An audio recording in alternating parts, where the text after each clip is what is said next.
Thank you for your patience. All right. Can you first just kind of tell us, what do you want Wisconsinites to remember when they go to the polls to vote this year? This is the most consequential election in our lifetimes. I think if you believe in democracy and don't think it's appropriate to have a president who tried to overturn the results of the last election, I think you got to vote for Kamala. I think if you believe that women have a right to control their own bodies and not the government, you got to vote for Kamala. I think if you think that it is wrong that we have a billionaire like Donald Trump who thinks that it's okay for millions of workers in this country to work for starvation wages, $8, $9, $10 an hour, rather than raising the minimum wages Kamala wants to do to $15 an hour at least, I think the issues are pretty clear. If you believe that climate change is real and a threat to the future of our country and our planet, I think you've got to vote for Kamala. So I think the choices are pretty clear. And I hope very much in a very close election, the people of Wisconsin will come out in large numbers and support Kamala Harris for president. How important is Wisconsin in this election? We know it's a battleground state. It's a big one. You know, we have a crazy electoral system, which I have problems with. You would think that all 50 states would matter, but it turns out where we are today, because of the Electoral College, Vermont doesn't matter. Vermont is not going to vote for Trump. Wyoming is not going to vote for Kamala Harris. So you have a bunch of battleground states. Wisconsin is one of the major ones. All of the polls have it up in the air. So a few thousand votes can make the difference. So I'm here to urge people not only to vote for Kamala, but in this last week, just drag your friends and your co-workers and your aunts and your uncles, you know, get them all out, and let's see if we can win it here. Here in the state of Wisconsin, obviously we have early voting right now. Democrats have historically encouraged folks to get out to vote and to vote early. Why is voting early so important? Well, because you never know what's going to happen on election day. You know, if the weather is beautiful today. Is there going to be a snowstorm? Maybe you can't come out. Maybe you're sick.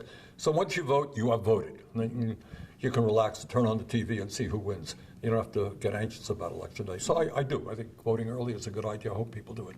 What would America look like if Trump were to win? Well, that's a very good question, and I think you may have seen it in the rally in Madison Square Garden last night.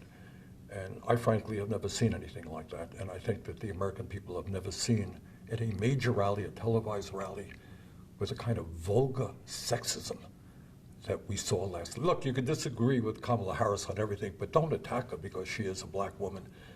You can disagree with folks however you want, but we don't need more racism in this country. We don't need more xenophobia. We are trying to bring people together. I don't care what color you may be, where you came from. You know, my family came from Poland. I don't know where your family came from, but we all came from somewhere. So rather than having a nation where we're dividing people up, we want to bring them together. What you saw last night was really, to put it mildly, quite disgusting. And Donald Trump should be ashamed of himself for allowing those kind of people to speak at the rally. And what would 4 years with Kamala Harris look like?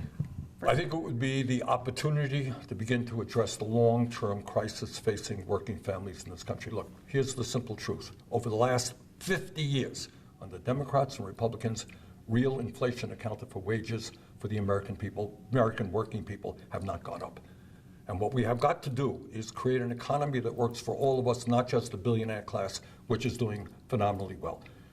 And under Kamala, we're going to have a chance to begin to do that.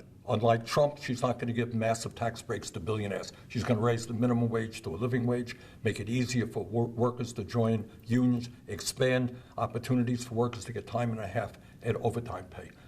So I think on economic issues, the future belongs to Kamala's ideas, not more tax breaks for billionaires, which Trump wants.